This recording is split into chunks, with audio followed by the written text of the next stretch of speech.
রাজ্য সরকারের কর্মচারী যারা তারা নির্বাচন কমিশনের হয়ে, কেন্দ্রীয় সরকারের কর্মচারী যারা নির্বাচন কমিশনের হয়ে কাজ করে।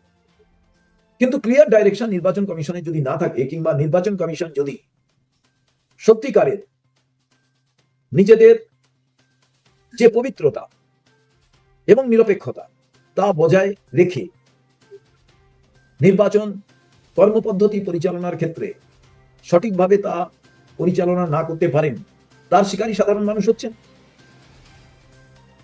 তার কারণ হঠাৎ করে দেখুন বলেছেন কি, অ্যাডমিট কার্ড গ্রহণ হবে না আইডেন্টিফিকেশনের ক্ষেত্রে।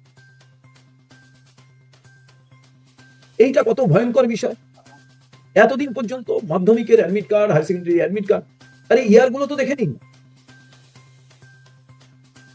এবং কোথা থেকে কেমন ভাবে তিনি স্কুলের ছাত্রছাত্রী হলেন, এ বিষয়ে তো ভাবার ব্যাপার। কি গাইডলাইন? প্রথম থেকে এই বিষয়টি সুনির্দিষ্টভাবে কোনো সময় বলছেন না।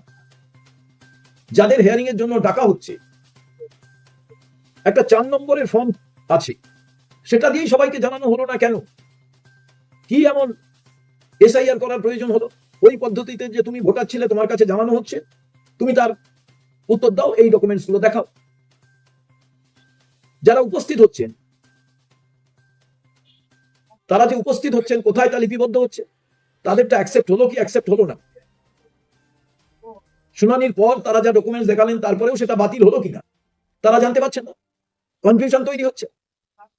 পরিণামে এক অরাজক অবস্থার পরিস্থিতি তৈরি হয়েছে।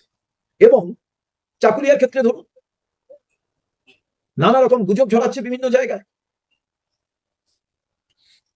যেটা ফারাক্কায় হয়েছে। অফিস ভাঙচুর হয়েছে, প্রশাসন কন্ট্রোল করতে পারছেন না। কেন পাচ্ছেন না? কারা গিয়ে ভাঙচুর করছেন? এবং এই যে ঘটনাগুলি ঘটছে, এই ঘটনাগুলি সার্বিকভাবে আপনি ভাবুন, এর জন্য তো কনফিডেন্স বিল্ড আপ করার যে প্রক্রিয়া, নির্বাচন কমিশন তা করছেন না। অর্থাৎ সামগ্রিক প্রক্রিয়াটা যুদ্ধকালীন তৎপরতায় হড়বড়ের মাঝে মানুষকে সময় না দিয়ে যে ভয়, ভীতি সঞ্চার, আতঙ্কের সঞ্চার করা হয়েছে, তার পরিণামই কিন্তু এটা কিন্তু ভয়ঙ্কর একটা দিক। ইমিডিয়েটলি নির্বাচন কমিশন এটিকে আমার মনে হয় গুরুত্ব সহকারে দেখুন, পবিত্রতা নষ্ট করবেন না। এবং আমার আবেদন, সুপ্রিম কোর্টের তত্ত্বাবধানে নির্বাচন কমিশনকে নিয়ে আসা উচিত। কারণ এই নির্বাচন কমিশন সঠিকভাবে কাজ করতে পারছে না, এবং সেটা আরো বেশিভাবে দেখা যাচ্ছে নির্বাচন কমিশনার নিয়োগের ক্ষেত্রে। কোনোভাবেই সুপ্রিম কোর্টের প্রধান বিচারপতিকে বাদ দিয়ে যে একটা আলাদা দৃষ্টান্ত স্থাপন করা হয়েছে, সেটা কিন্তু অরাজকতাকেই এবং